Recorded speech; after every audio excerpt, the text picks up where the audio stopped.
The truth is out there, and it lies somewhere between the extremes of skepticism and believe anythingism. That's especially the case for the phenomena we call UFOs, or as the military now calls them, UAPs. A clear view of the UFO phenomena is obscured by people's assumptions and vested interests. I don't pretend to know what UFOs are, but as a philosopher, I aim to clear away the underbrush and obstacles of the assumptions and agendas that hamper reasonable discussion of the UFO phenomena. Let's first knock down two assumptions. On one extreme is the assumption that there's nothing to the UFO phenomena except delusion, and on the other extreme is the assumption that UFO sightings are proof of aliens. Both positions are irrational and contrary to evidence. Skepticism is a claim to know more than others do, a claim not always backed up with rational argument or evidence. We can't just dismiss UFO phenomena because they don't fit within our pre-existing paradigm. People are obviously witnessing something, and not all of them are delusional or mere attention seekers. But there are true believers who come to the topic of UFOs assuming aliens are behind the phenomena despite no conclusive evidence. These people want to see birds as being UFOs and space dust as being spaceships because when you are a hammer, everything looks like a nail. The biggest nail that the hammers want to pound is the conspiracy theory that the government knows that UFOs are aliens and is covering that up. That's the main issue I want to talk about, this narrative of a long cover-up by shadowy government agents that will eventually fail, leading to disclosure that aliens are here. If we look at the UFO phenomena without presuppositions, what can we say? Well, not much. People see things in the sky. To be honest, these sightings are extremely rare, but not so extremely rare that the phenomena can be dismissed. What scientific evidence there is indicates that a non-trivial percentage of recorded images are of actual phenomena that can't be easily identified. There are unidentified lights and shapes in the sky doing things we aren't used to seeing lights and shapes do.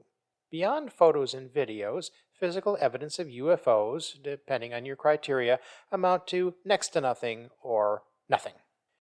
We are left with this small collection of unexplained images and some dubious claims by some dubious people. Let's apply some basic rational thinking to this collection of phenomena. Could UFOs be extraterrestrial spacecraft? Sure, it's possible. But given current evidence, the only argument that they are aliens is if we believe we have no better explanation for the phenomena. That's an argument from ignorance, and it's fallacious. On the opposite extreme, the skeptical claim that it's impossible for extraterrestrials to come to Earth is also an argument from ignorance. We don't know what alien civilizations are capable of, so we can't say what they can or can't do. Yes, we could be being visited by ET, but the narrative that UFOs have an extraterrestrial origin has serious difficulties. We'd have to believe that on the one hand, an alien civilization is technologically advanced enough to travel the many light years to us, but on the other hand does not possess reliable technology to remain undetected. It's far more plausible that any ETs who can conquer the light speed limit can also manage to stay hidden and certainly don't need to leave their lights on for people to spot them. It certainly seems unlikely that their technology is so unreliable that their spaceships crash fairly regularly. And only crash in remote areas, have you noticed? The logically consistent position is that if aliens are visiting Earth, and they don't want to be seen, then we aren't going to see them. Even more implausible is the disclosure narrative that the government has proof of alien visitation and even crashed alien spaceships. There is an industry of conspiracy theorists who make a living selling the disclosure narrative. And I'm not talking about the crackpots here, though those people are still out there. I'm talking about the supposed ufologists who pose as Woodward and Bernstein wannabes, uncovering a vast government conspiracy. It's a great story. Recovered alien spaceships, complete with dead aliens.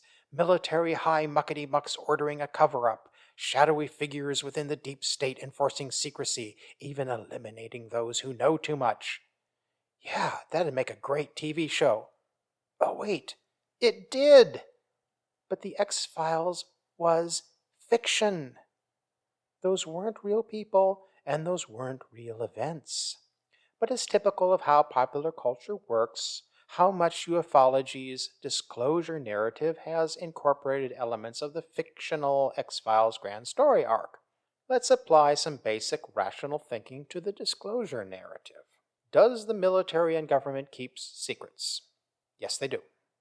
But it's quite a leap to that general fact to the specific claim that the military and government are hiding proof of alien visitation. It's also quite a leap to believe that the government is so successful at keeping the biggest secret ever that it can keep the tens of thousands of people who would have to know something about it from talking.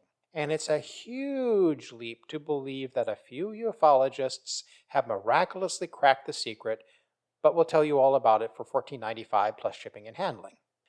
A believer in the disclosure narrative will ask, what about the leaked videos? The true believers get to score 1 point there. Maybe. First, they have to explain why, after decades of saying the government is always lying to us, they suddenly will believe in these couple of videos. Because they fit with their assumption? Confirmation bias is a natural partner for conspiracy theories. Again, apply basic reason. What do the videos show, assuming they are real? More images that can't be easily explained. That's it.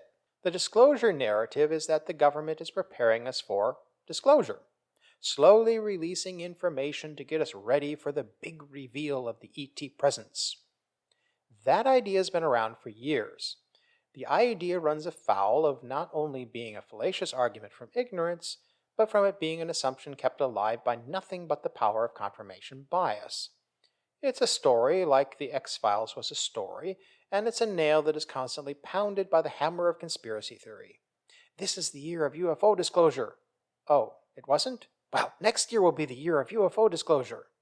Granted, people in power, both in government and outside of it, lie to us. That doesn't tell us what they are lying about. The ufologists have to tell us more than they want to believe. They have to show us some evidence that supports the disclosure narrative. Sorry, yet another image that can't be explained.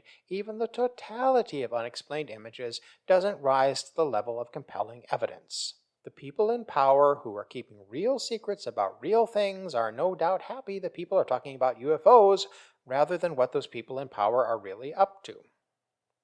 One more application of basic reason. Let's say, for the sake of argument, that the military has seen objects in the sky that they can't identify. Let's say again, for the sake of argument, that the military is at some point willing to talk openly about that. Why assume that anyone in the military or government knows anything more about UFOs than you or I? There will soon be yet another government report on UFOs.